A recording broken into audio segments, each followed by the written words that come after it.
Shalom Bapak Ibu, Saudara-saudara sekalian. Kita berjumpa kembali dalam acara Menerima hari ini. Saya harapkan Bapak Ibu, Saudara-saudara semuanya dalam keadaan sehat walafiat, tetap bersemangat, tetap punya gairah yang menyala-nyala untuk bisa melayani Tuhan. Kita akan membuka acara Menerima hari ini dengan doa terlebih dahulu. Terima kasih Tuhan kalau kami masih diberi kesempatan untuk kami boleh berjumpa kembali dalam acara Menerima hari ini Tuhan. Kami yakin dan percaya melalui kebenaran firman Tuhan yang akan kami dengar, kami belajar untuk mengerti isi hati Tuhan. Ketika kami mengerti isi hati Tuhan, maka kami akan hidup menurut kehendak Tuhan. Kiranya Roh Kudus tetap memberikan kepada kami hikmat, akal budi, kebijaksanaan untuk kami mengerti pewahyuan ilahi, untuk kami boleh mengerti pembukaan rahasia firman-Mu Tuhan. Terpujilah nama-Mu, di dalam nama Tuhan Yesus Kristus kami pelaskan doa kami dan mengucap syukur. Haleluya.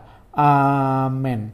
Topik yang akan saya bahas di dalam acara Menerima hari ini adalah batas keadaan fisik. Saya ulangi lagi, topik yang akan saya bahas dalam Menerima hari ini adalah batas keadaan fisik. Seringkali Bapak Ibu, Saudara-saudari sekalian, batas keadaan fisik itu dianggap sebagai penghambat kesuksesan, dianggap sebagai penghambat keberhasilan. Jadi orang-orang yang cacat fisik dianggap lebih tidak mampu untuk mencapai keberhasilan dibandingkan orang-orang normal. Apakah ini selalu demikian? Kalau kita melihat pengalaman-pengalaman dari beberapa banyak orang yang cacat fisik tetapi mengalami kesuksesan. Jadi batas keadaan fisik tidak bisa dianggap sebagai penghambat kesuksesan atau penghambat keberhasilan. Sebagai contoh misalnya, Lena Marlina. Dia adalah seorang wanita cacat yang tidak memiliki kedua lengan, kakinya pun panjang sebelah. Lena Marlina begitu gigih, dengan kakinya dia melukis, dia memasak, memegang garpu, membuka pintu, dan memakai baju. Dengan kakinya dia menyetir mobil yang sudah dimodifikasi, dan dengan mulutnya dia menggigit sabuk pengaman dan menancapkannya pada tempatnya, dan dia menjalankan mobilnya.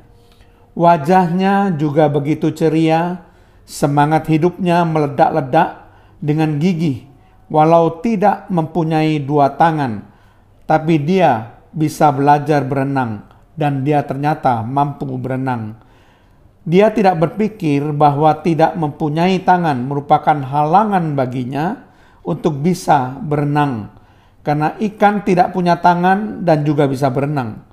Benar juga dia berenang dengan menggerakkan tubuhnya seperti ikan dan kakinya seperti ekor ikan. Dia berpikir bisa, maka dia mau berlatih dan ternyata dia memang bisa. Yang membuat saya bertambah heran adalah ketika dia pun menikah dan berbahagia. Dia berpikir bahwa tidak punya tangan bukan halangan untuk bisa menikah. Banyak orang yang fisiknya normal namun pikirannya sakit. Mereka bahkan tidak yakin apakah akan bisa menikah. Mereka bertanya-tanya apakah ada yang mau menikah dengan saya, padahal tubuhnya normal.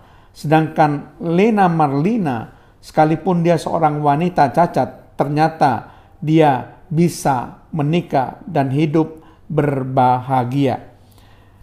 Jadi Bapak Ibu Saudara sekalian, mereka lupa bahwa di dunia ini memang tidak ada orang yang sempurna. Setiap orang memiliki kelemahan. Hanya saja mereka yang berhasil adalah orang-orang yang berpikir bahwa kelemahannya bukan halangan untuk berhasil.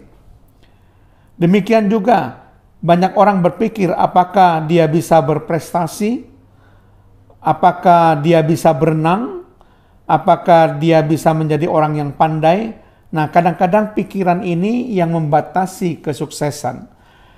Cacat fisik juga kadang-kadang orang berpikir, aku sudah cacat, aku tidak mungkin bisa sukses. Ternyata hal ini bisa ditunjukkan oleh Lena Marlina bahwa cacat fisik bukanlah sebuah halangan untuk dia bisa berhasil sukses, saudara. Sebagai contoh yang kedua, misalnya Tony Mendel. Laki-laki tanpa tangan yang bisa bermain gitar dengan begitu bagus dengan kakinya.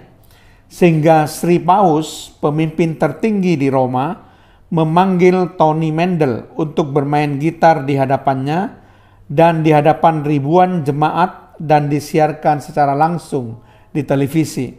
Sejak itulah ia bisa hidup dari konser demi konser dan undangan demi undangan yang diterimanya. Orang memanggil dia bukan hanya karena dia bisa bermain gitar dengan kedua kakinya, karena memang dia tidak memiliki tangan, tetapi orang terkesan dengan pandangan hidupnya, dengan semangat hidupnya, dengan gairah dan antusiasnya yang menginspirasi banyak orang lain. Tony Mendel tidak berpikir bahwa keadaan fisik merupakan halangan baginya untuk bisa sukses dan meraih prestasi puncak. Kalau saya sebutkan hal orang-orang yang lain, begitu banyak juga orang yang terkenal yang mengalami kekurangan di dalam fisiknya. Contoh misalnya Shakespeare adalah orang yang lumpuh, namun ia berkarya besar, dikenal sebagai seniman, sutradara sandiwara, sutradara opera kelas dunia. Beethoven kita mengenal sebagai pemain musik klasik. Musik klasiknya masih terus diputar orang hingga hari ini. Siapa menyangka justru Beethoven mengalami kekurangan, yaitu gangguan pendengaran telinga. Tapi dia bisa menunjukkan kualitasnya dan kesuksesannya di dalam musik klasik. John Milton, dia adalah seorang pengarang sajak atau puisi di Inggris yang sangat terkenal, dan ternyata dia juga mengalami kekurangan cacat fisik, yaitu buta. Demosthenes adalah seorang yang gagap. Dia kalau berbicara tidak bisa lancar, tetapi dia punya kemauan yang kuat. Dia terus belajar berbicara di depan umum. Bahkan dia seringkali pergi ke pantai dan berteriak kepada ombak. Dan akhirnya dengan usaha kerasnya dia bisa berbicara dan menjadi seorang ahli pidato terkenal di Yunani. Nah, Bapak Ibu Saudara sekalian, jangan menangisi kekurangan kita. Jangan menangisi cacat fisik kita. Bersukacitalah dengan apa yang masih dapat kita miliki. Kita bisa berbuat banyak dengan apa yang kita miliki. Apapun itu.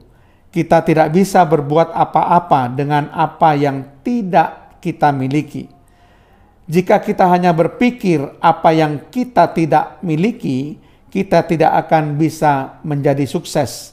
Karena kita mengasihani diri sendiri dan menganggap kita tidak mampu. Jadi cacat fisik bukan batasan untuk menghalangi kita menjadi sukses. Asalkan kita mau tekun, mau ulet, mau gigih, pasti akhirnya bisa berhasil. Yang menjadi halangan kadang adalah pikiran kita. Ketika kita berpikir keadaan fisik kita akan menghalangi kesuksesan kita, maka kita tidak akan menjadi orang yang sukses. Karena itu ubahlah pikiran saudara, tembuslah batas pikiran saudara, dan tembuslah batas keadaan fisik saudara. Raih prestasi yang tertinggi dan hiduplah sebagai orang yang hidup maksimal. Nah, Bapak Ibu saudara sekalian, bayangkan orang-orang yang gigih, orang-orang yang ulet, orang-orang yang tekun, orang-orang yang pantang menyerah, itu adalah orang-orang yang bisa sukses sekalipun ia cacat fisik. Apalagi kita, Bapak Ibu Saudara sekalian, orang-orang percaya, kita mempunyai Tuhan yang hebat. Selain semangat untuk tidak mudah pantang menyerah, tentu Tuhan kita akan menolong kita. Kita mengerti bahwa Tuhan kita itu adalah Tuhan yang hebat, Tuhan yang mampu melakukan perbuatan-perbuatan yang besar, Tuhan yang mampu melakukan perbuatan-perbuatan yang tidak terduga, Tuhan yang mampu melakukan keajaiban-keajaiban yang tidak terbilang banyaknya. Sebagaimana tertulis dalam Ayub pasal 5 ayat yang ke-9 yang berbunyi demikian. Ia, ini huruf besar berarti Tuhan, ia melakukan perbuatan-perbuatan yang besar dan yang tak terduga, serta keajaiban-keajaiban yang tak terbilang banyaknya. Jadi kita memiliki Tuhan yang hebat yang sanggup membuat perbuatan-perbuatan yang besar dan ajaib. Dan bukan itu saja, Mazmur 108 ayat yang ke-14 mengatakan dengan Allah akan kita lakukan perbuatan-perbuatan gagah perkasa. Jadi kita bisa melakukan perbuatan-perbuatan gagah perkasa bersama dengan Allah kita yang hebat, Allah kita yang dahsyat, Allah kita yang ajaib. Bersama dengan Allah kita bisa melakukan segala perkara. Dan memang Allah menghendaki setiap orang percaya untuk sukses. Allah menghendaki setiap orang percaya itu bisa berhasil dalam hidupnya sebagaimana tercantum dalam Mazmur pasal 20 ayat yang ke-5. Kiranya diberikannya, jadi diberikan Tuhan karena huruf besar di sini, kepadamu apa yang kau kehendaki dan dijadikannya atau dijadikan oleh Tuhan berhasil apa yang kau rancangkan. Jadi Allah sudah merancangkan agar orang-orang percaya itu berhasil. Nah, kalau dengan keuletan, dengan kegigihan, dengan ketekunan, orang-orang yang tidak percaya Tuhan masih bisa berhasil, orang-orang yang cacat fisik masih bisa berhasil, apalagi kita mempunyai Tuhan yang hebat, kita yang bergantung pada Tuhan, kita yang bekerja dengan disertai oleh Tuhan, tentu punya kesempatan yang lebih besar untuk bisa berhasil dan sukses.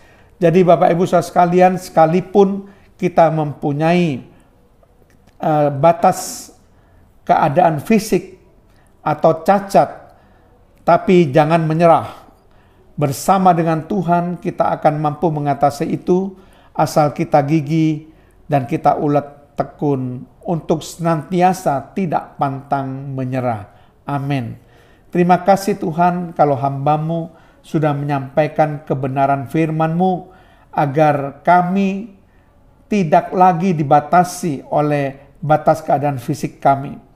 Kami percayakan keberhasilan kami karena Tuhan. Kami tahu bahwa tidak ada yang bisa menghambat kami bisa berhasil, sekalipun kami mungkin mengalami kecacatan fisik. Terpujilah nama-Mu Tuhan, di dalam nama Tuhan Yesus Kristus. Haleluya. Amin.